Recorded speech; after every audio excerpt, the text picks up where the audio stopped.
I had to own up in response to the nice words that I got from Obie about a defect in my education.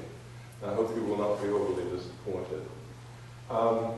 I was trained in the public schools of Albany, Georgia, but I never graduated from high school.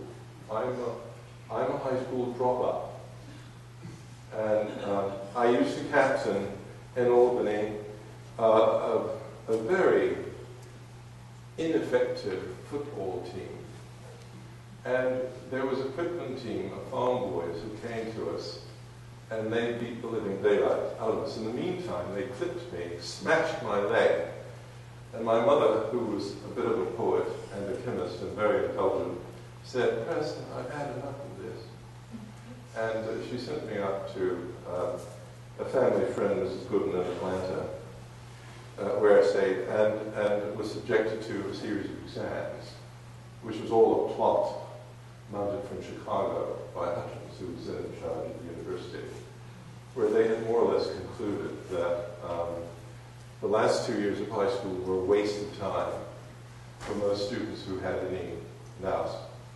And it would be a good idea to do leapfrogging. So, as I say, I was, for some, a dropout, but for others, a dropout.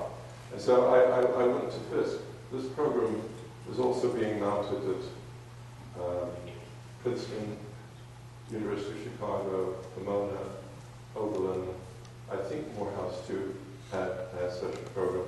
And it pulled in us little children, you know, into a very rarefied atmosphere, which was fantastic. And most of us enjoyed it hugely. I was just speaking to somebody who should be named, who was reminded me of his sister, who was a classmate of mine at Fisk all those years ago. We were all 14, 15 years of age, that sort of thing. But anyway, look, as I say, I came in thinking that I would be able to look a few younger people, and you do qualify, in the eye. And before starting off, get some sort of sense of where you are in this course and what sorts of things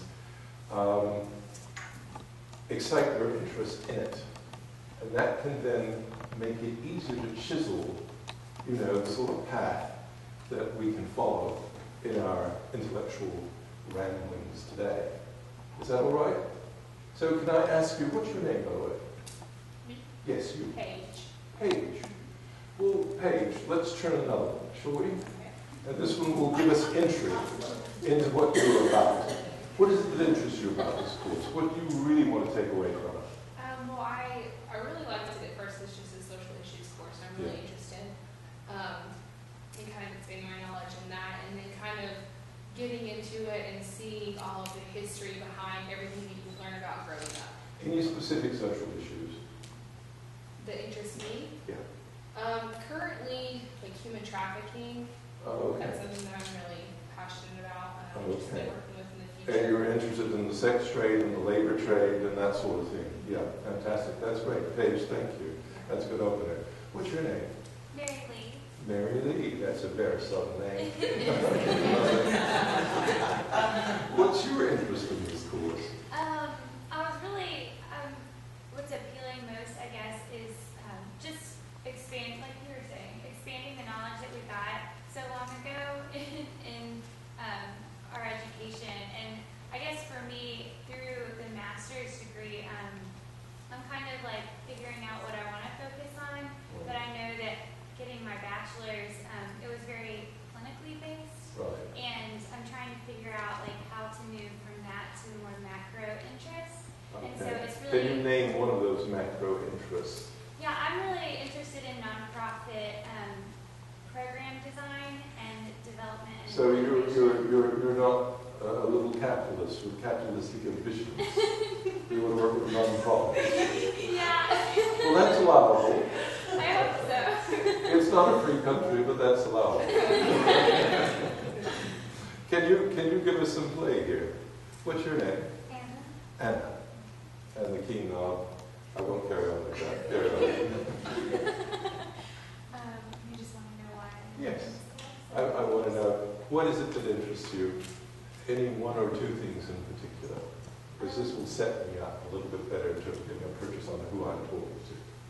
My main interests right now are environmental justice, or Yeah. rather environmental injustice, as well as nonviolence, nonviolent conflict So resolution. you believe in And the warming of the planet, do you?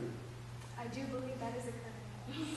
Russian involvement, not proof. That is okay with me. Obviously, I don't have time to realize.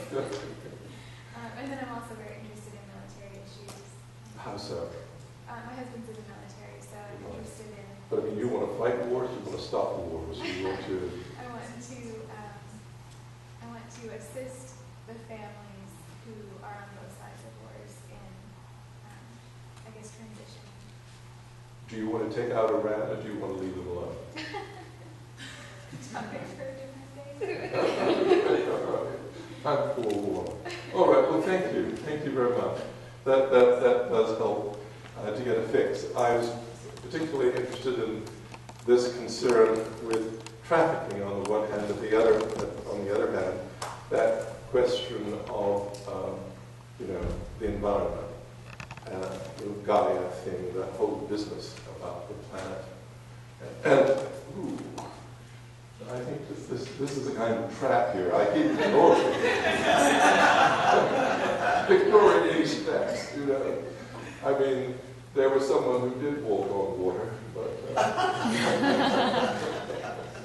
it would be great if I could walk through the air, but it doesn't work, does it? Yeah. So, this environmental issue is a terribly important one. And of course, all of these are, in a way, as well as descriptive issues, they're normative issues.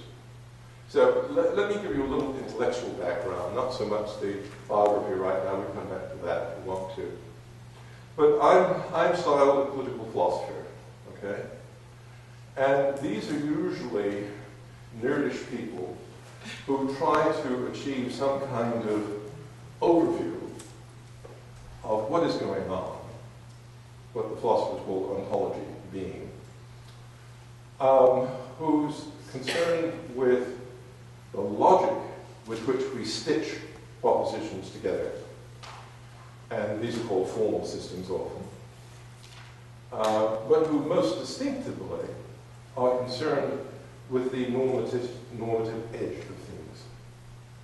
So if we think of the types of proposition that we can make, let's say there are four, but let's ignore the fourth and stick to three. These would be sort of value statements, factual statements, and analytical statements. And in my training, my background, my thinking, you would have to conclude that all of these, in any form of knowledge, come together, although you will get argument against that. That is, any form of knowledge will combine these three things, often deceptively. But in the case of political philosophy, the emphasis, unlike physics, which will be descriptive, factual, unlike mathematics, calculus, which will be formal. In the case of political philosophy, the cutting edge of that triad is the normative element, right? And the problem about that is that usually, too very often, in our highly positivistic age, the assumption is that, well, only a statement of fact, such as that you're sitting here, can be true or false. Only some kind of formal statement, as in logic, can be correct or incorrect. But when you get to norms, they're neither matters of truth or falsity, nor of correctness or incorrectness, so what are they? And hence you tend to come to the conclusion that there's nothing much that you can say about it. And so people start talking about norms because they have to, but they talk about them in other ways. I'll give you an example. There's a young man chewing gum at the back of the hall. I'm not looking at him now. Chewing gum at the back of the hall. And the teacher says, "We don't chew gum in my class." Now, you know she's lying. As a matter of fact, that can't be true. The question is, what is she doing? She's inevitably caught up in normative formulae, right? But the idea is that normative formulae don't even stand on stilts. They have no footing. So you have to translate them into some other idiom. So you say, when you're wanting to say, please don't shoot down in my class, you say, we don't do that. Because the idea is that saying you don't do it is more forceful than please don't do it. And you get that across the board. And you get that at the most sophisticated levels.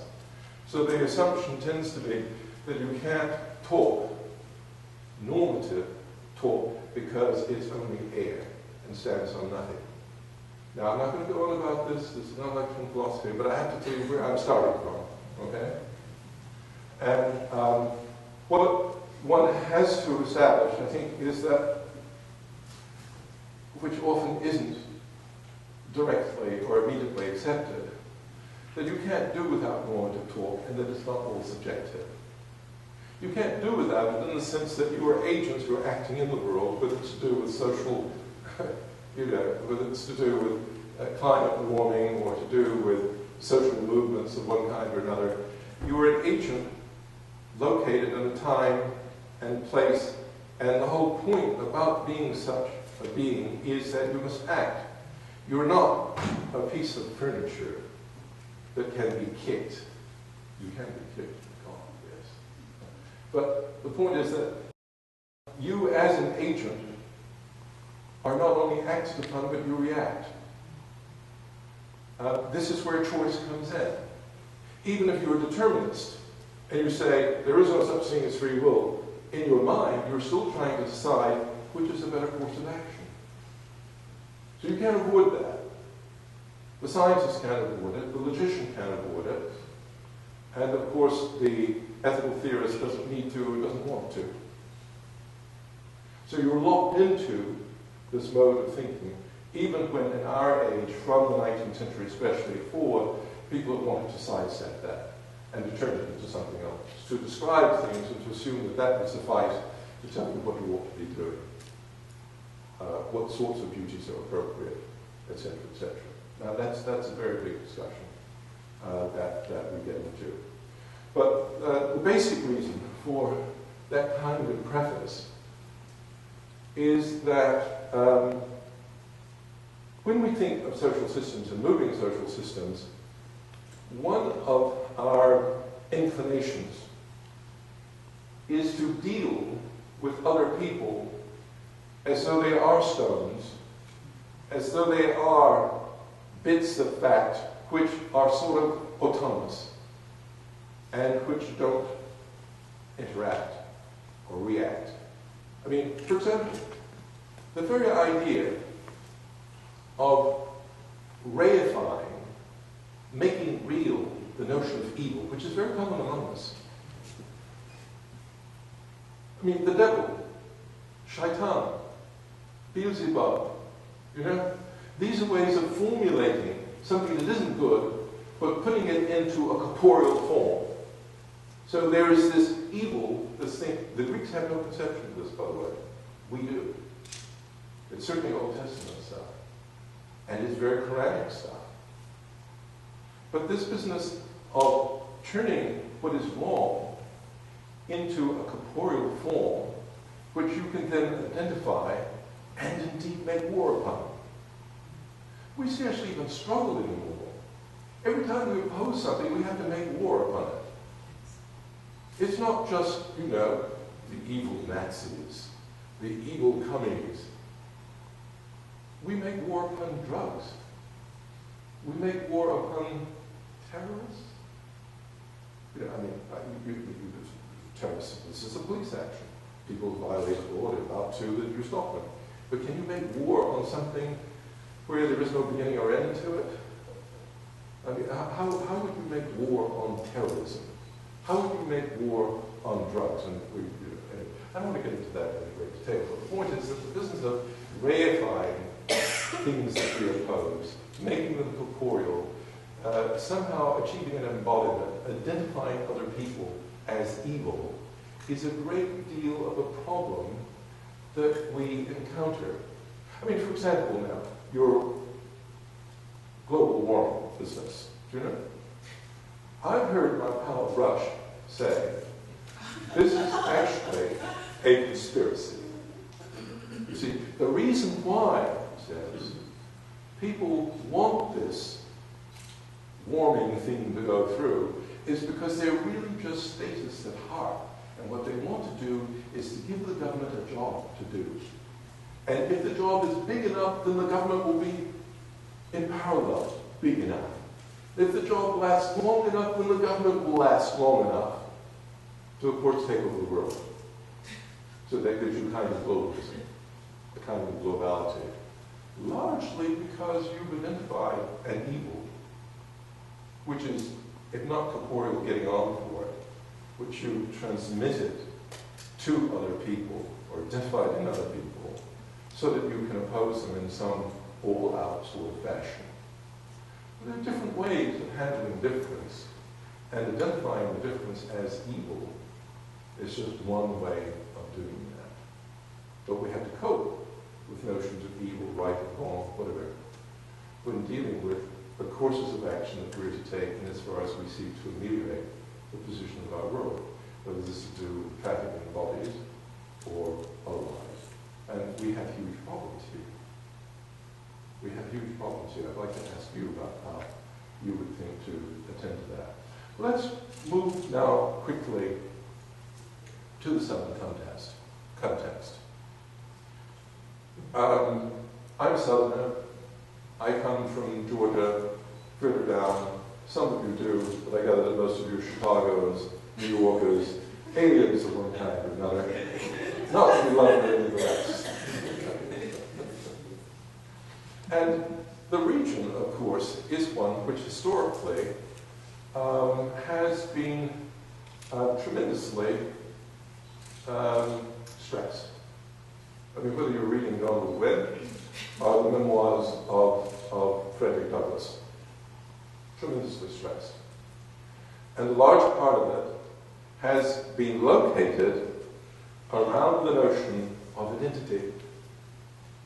And the identity has mostly, in the history of my region, your region maybe, has been largely racial. No, I mean, race, what is race? I mean, it's a generalization, but it's handy enough to allow you to identify the other. I mean, now, how do you constitute the West? Because we are the West. The West is not Europe. The West is the American Hemisphere. The West is that transportation, basically, or transfer of European capital and skill to this new site. The appropriation of Native American land on this site. The transfer of black labor to this site. And that gives you the West. The West is new. It's not the Roman Empire. It's not the Greek Empire. It's not the Assyrian, Egyptian, or whatever. This is new. The epicenter of what we call the West is the Americas. End of story. Now, in the case of this business of the Americas, and especially the South, but it's not just the South, because the whole of the country was wrapped up in this. Actually, my niece, Peggy, who's an architect in New York, was working with Mayor Dinkins at the time as the architect for New York. And they discovered this burial site at the southern end of Manhattan. You may remember that some years ago. And Peggy had to manage that. The interesting thing was that there was this huge burial site going back to the late 1600s, which was full of African bones. These were people who were slaves who motored, New York. My point is that there's this conflict in the region, but it's finished later here than it is elsewhere.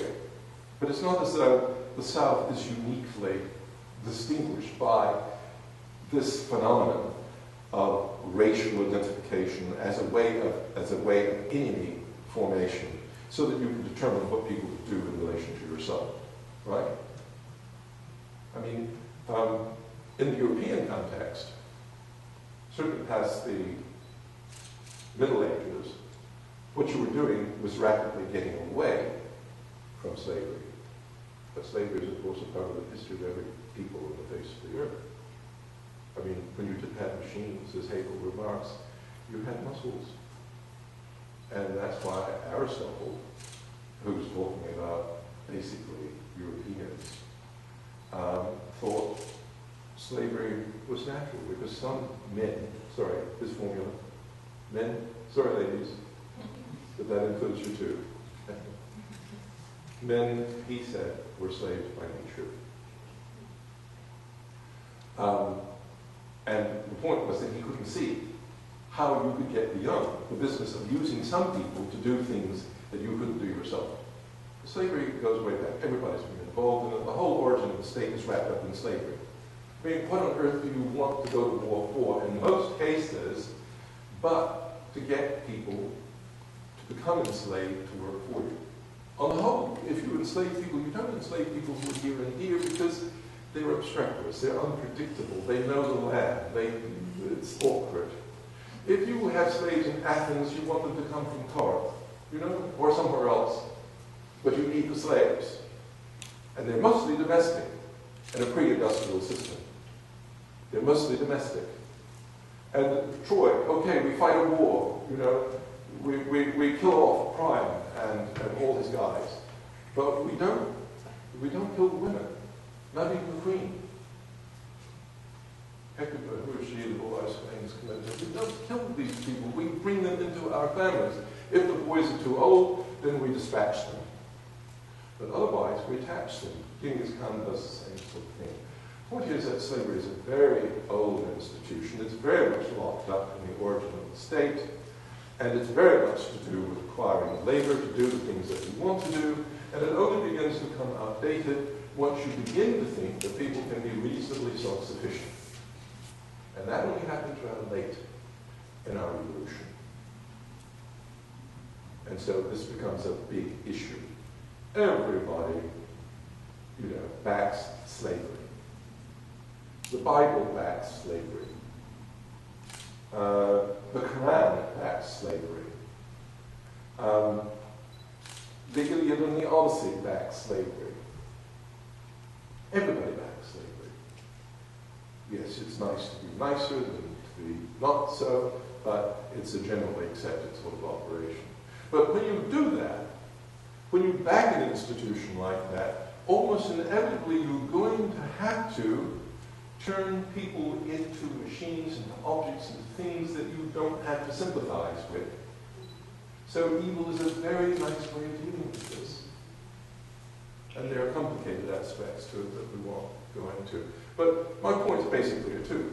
One, my region, the South, is very much riven by this history that has made it what it is. That is the appropriation of land, the appropriation of bodies, the forcing of people to work, and often being worked to death.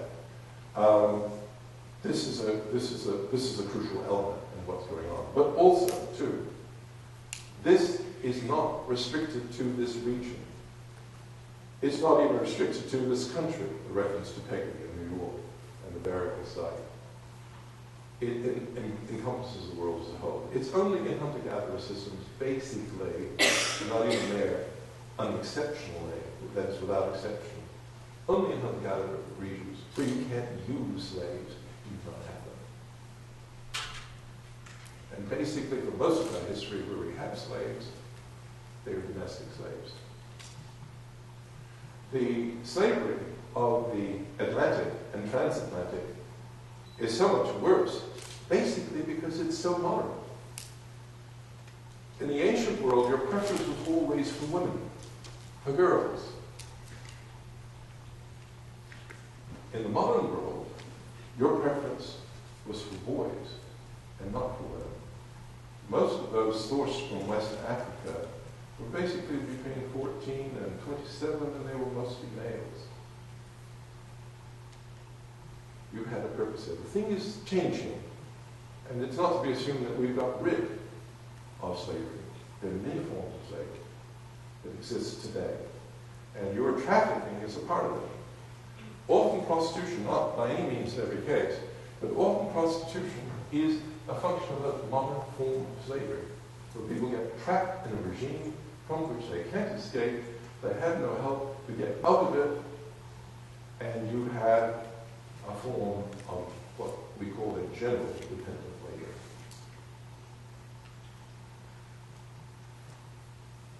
We may always have this kind of problem. The question is, how are we more or less likely to get out of it?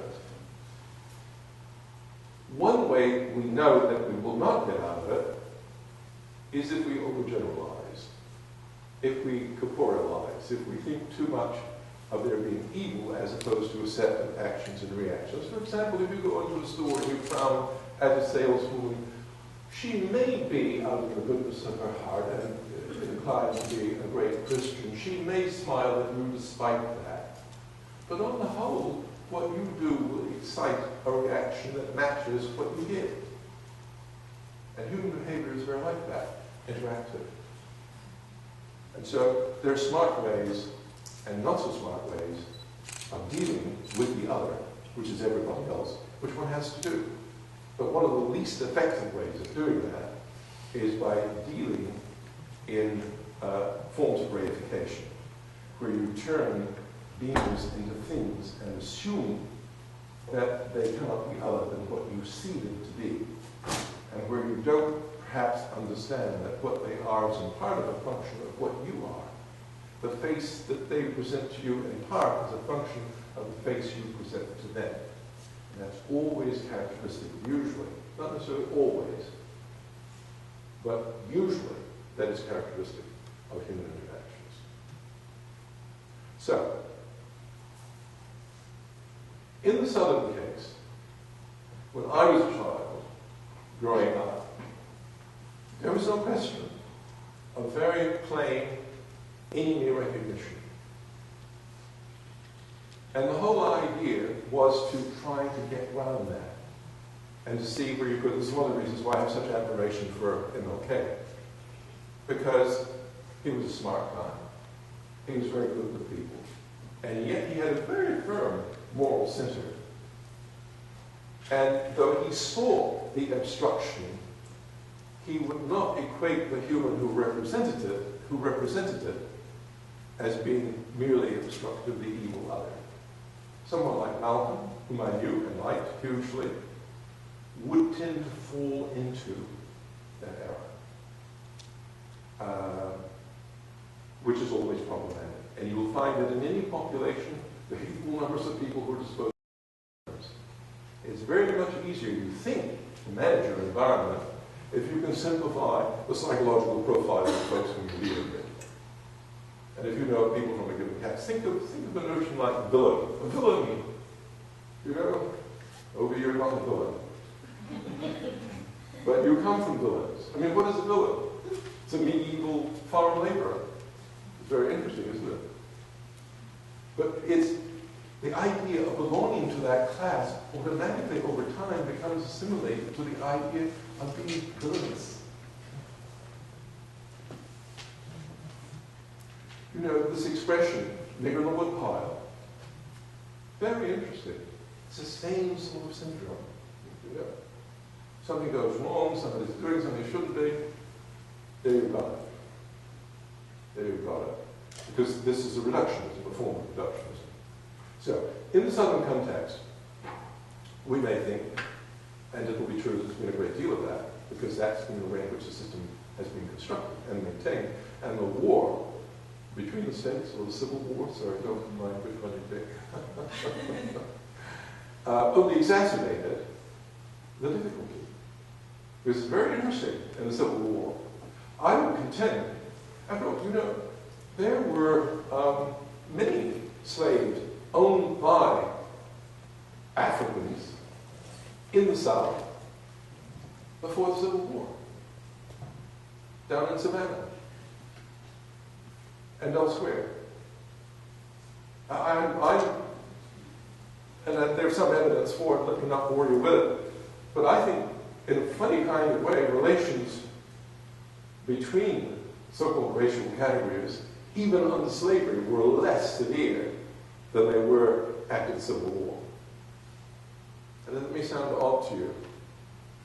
But you see, the thing is that in a slave regime, there wasn't any welfare state for anybody. And the black person who was owned, Frederick Douglass brings this out very clearly, is owned by somebody in particular. It isn't abstract evil, it's a person. And you can deal with that, and you can negotiate with that in a different kind of way. After the Civil War, what you had brought into place was segregation, which was an anonymous type of evil, where these groups were opposed to one another in an abstract sort of fashion, and in which, for example, any white, by virtue of being a white, automatically had power over virtually any black who came within reaching distance.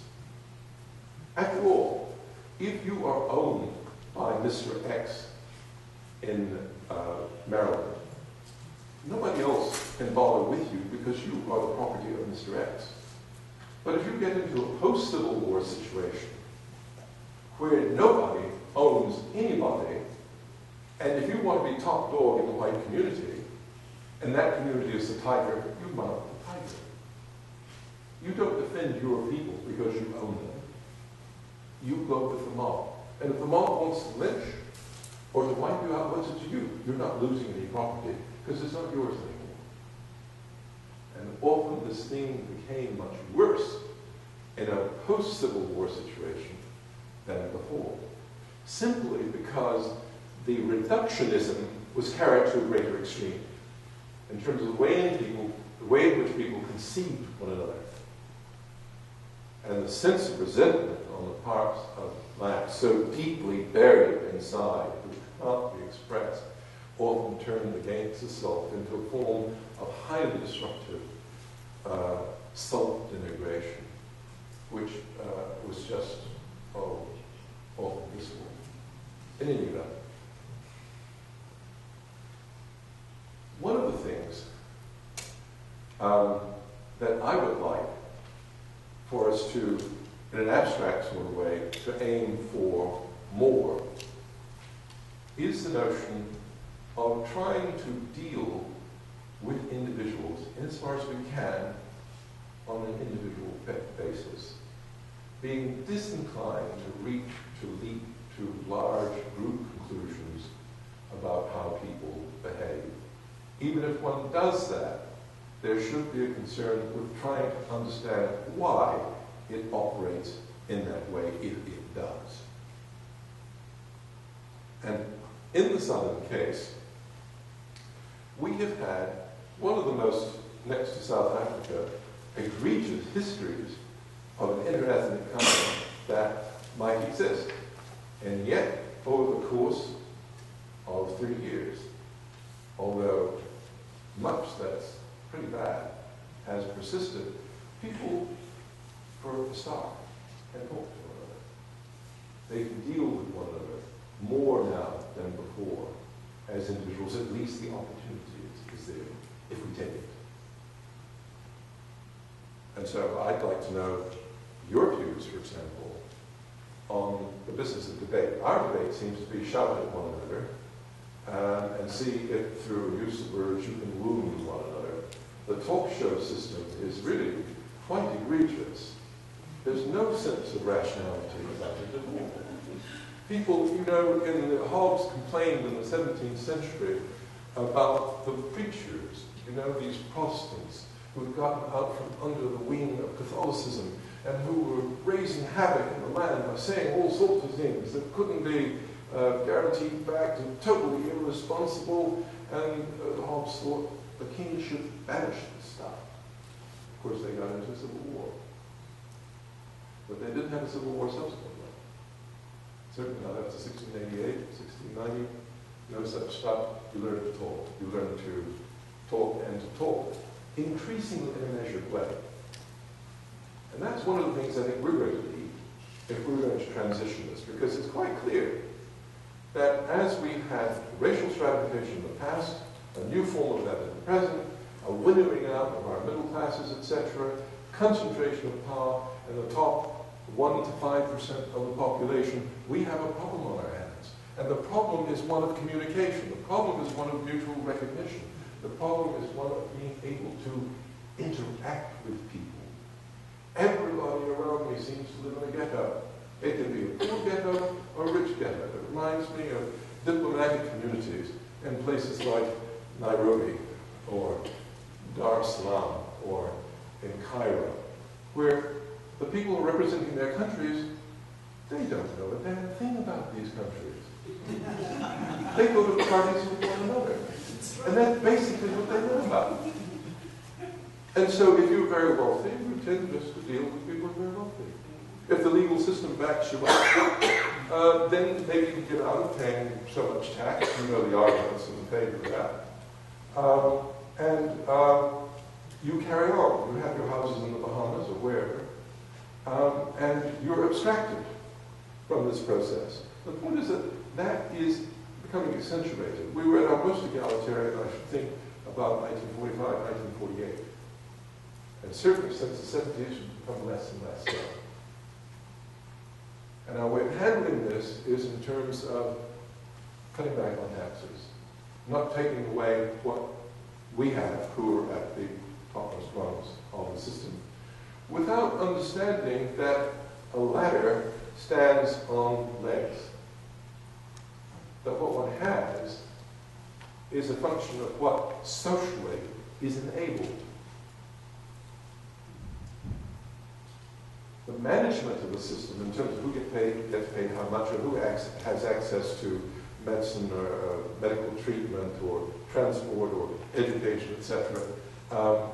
These things, if they're not in some sense regulated, will give you one-on-one type outcomes. In Latin America in general, that even includes Brazil. When I was in Brazil last time, it was very interesting. All these universities, we were going to state universities in Sao Paulo and Rio, were private institutions. You'd have all these cute little flower children, going along to these institutions, and their daddies and mummies are paying good money to, but the people in the favelas, they aren't there. Their position is getting worse and worse. You see, because the technology of the system is getting rid of jobs. That's the whole thing about technology. It gets rid of jobs. Yes, the classical economists tended to say, hey, well, every time we get rid of jobs, we create more jobs. Well, the jobs are always going upscale. So how do you match those jobs except by getting educated? And if you don't have any money to start with, how do you get the money to become educated? Now, why do we resist the engagement of state apparatuses in assisting people to achieve this level? Largely because we think, hey, we're taking from us and giving to somebody else. It's because of that divisive mentality. That's largely what it is. When I was a kid in Albany, Georgia, everybody went to public schools. Then when we got into the desegregated era, all the guys, the white folks from Doherty County tends to move into Lee County. And then they developed private schools. And then they said, oh, well, we don't want to tax anymore. No tax. No, what wasn't said was, what happens is if you tax me and I have more money, my money is being given to these kids whom I don't identify with. If you're a bloody patriot, then what it implies is that you support and identify with the people of your country, whoever the hell they are. And if you don't identify, why do you bother to call yourself a patriot? It doesn't make any sense. The key, I think, is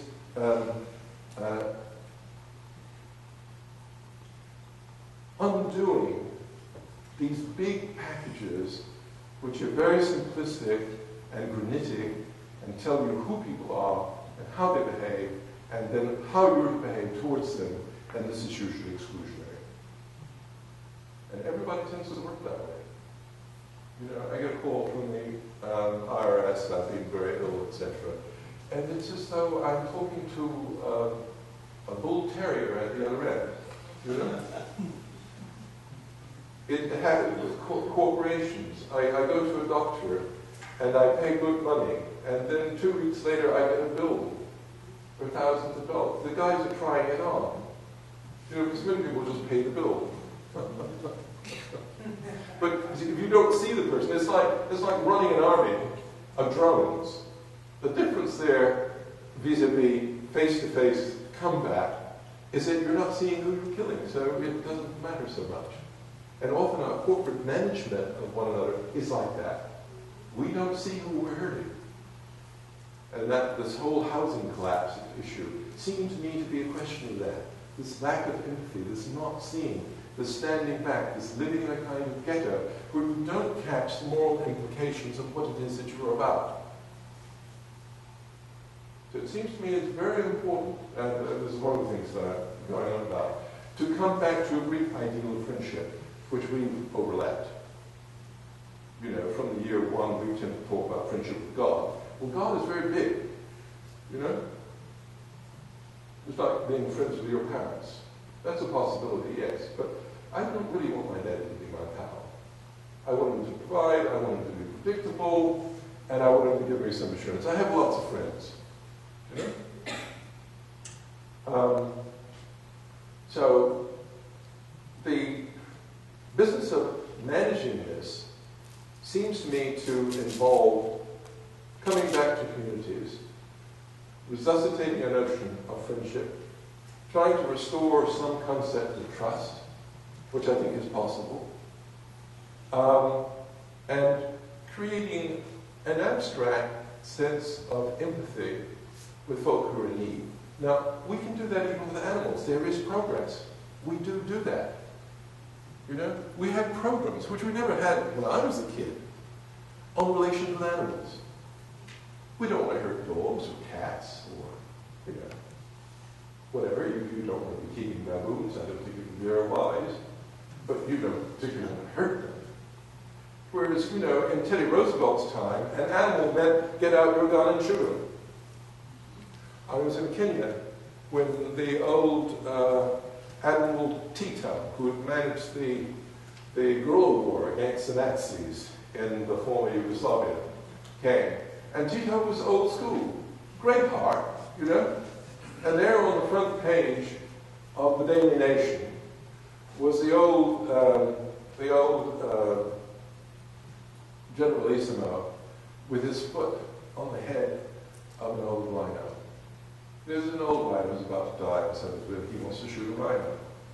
So they got this old fellow and they scared him out, and he ran into the bush, and our boy, you know, boom.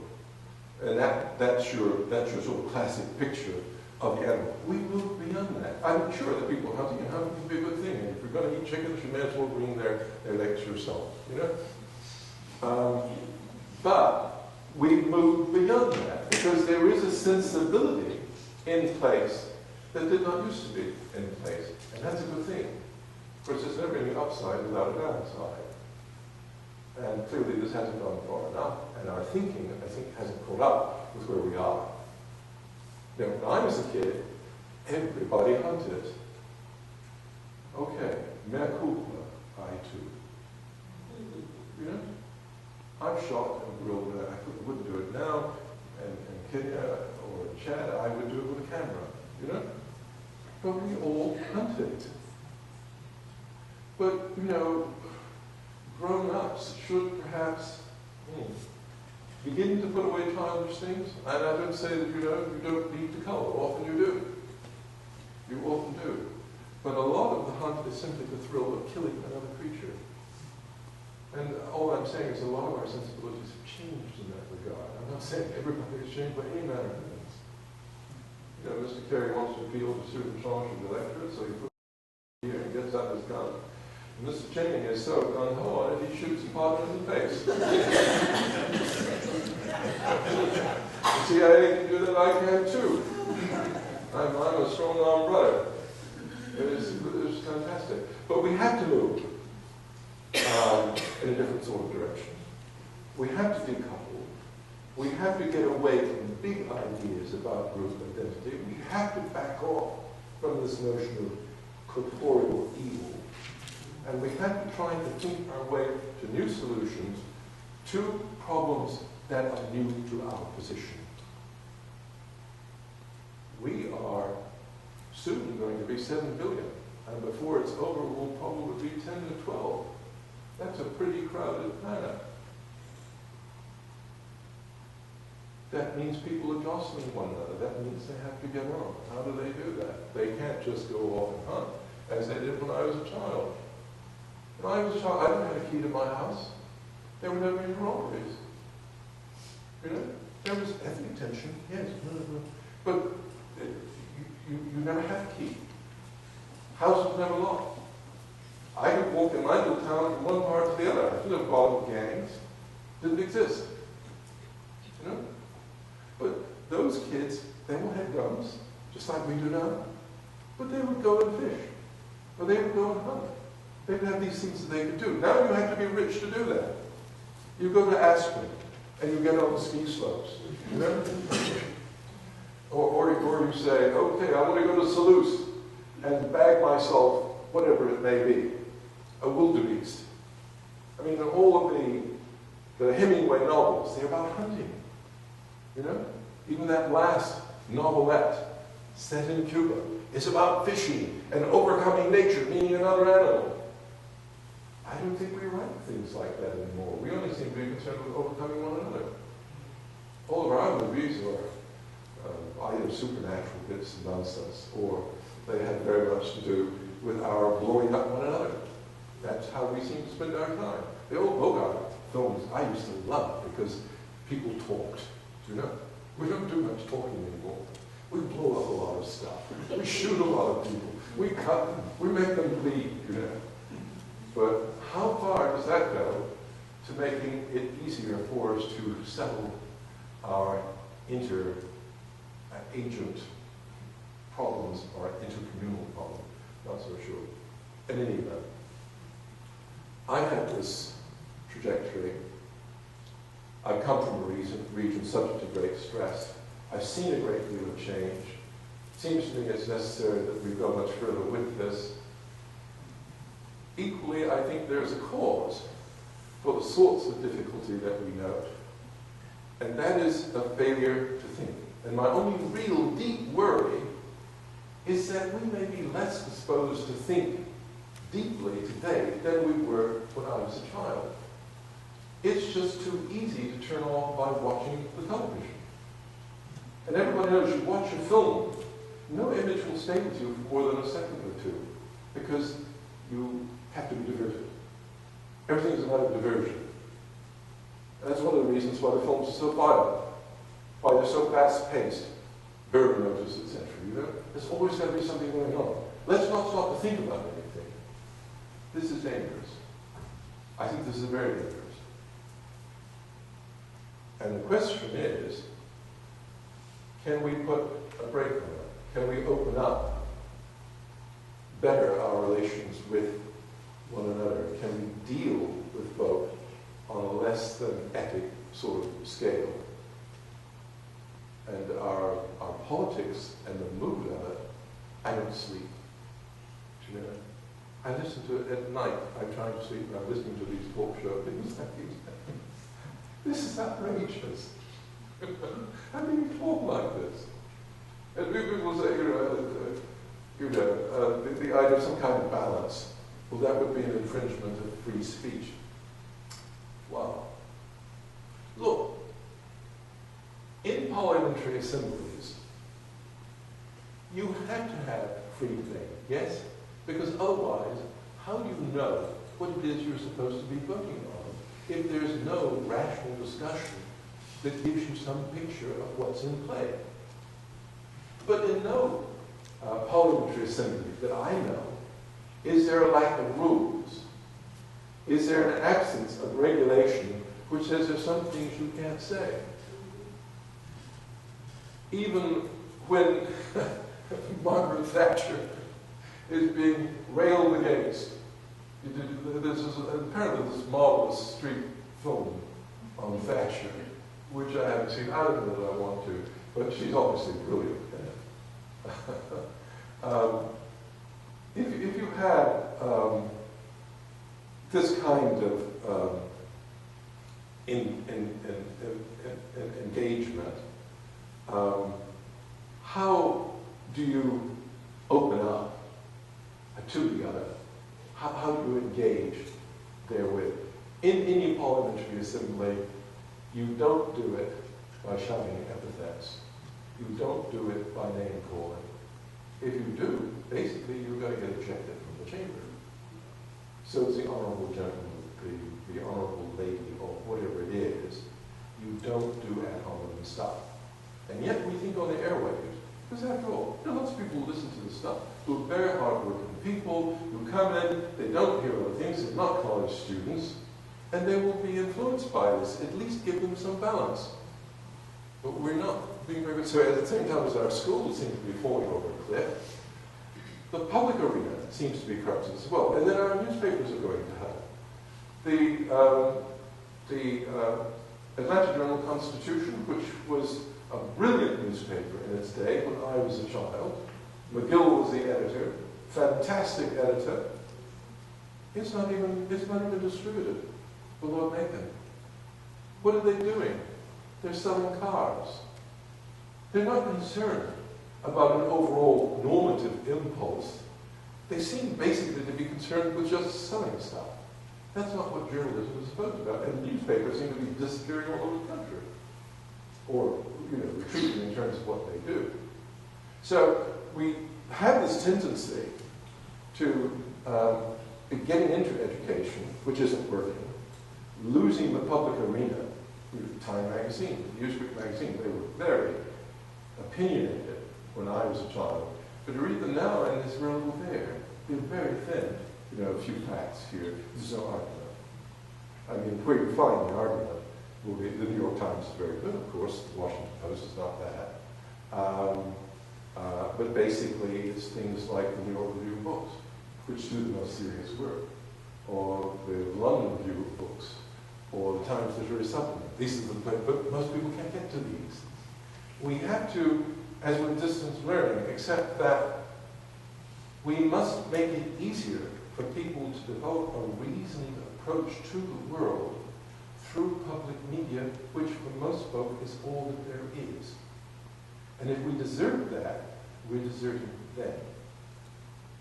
So some degree of rationality, some degree of balance, some degree of perspective, moving away from the shouting and screaming and the invective that poisons so much of the atmosphere is absolutely crucial. And if we are simply becoming technicians, we're in trouble. Bill Chase, former president of Emory, says in a piece in the American Scholar, this was last year, I think, that something like 7%, can that be true, Obi? Something like 7% of graduates today are in liberal arts. I mean, again, when I was in school, I think it had to be 60%. Easy. I came up with Don Hull. I was saying this to Obi in the car coming up. I came up with Don when he was conferred an honorary degree by the university.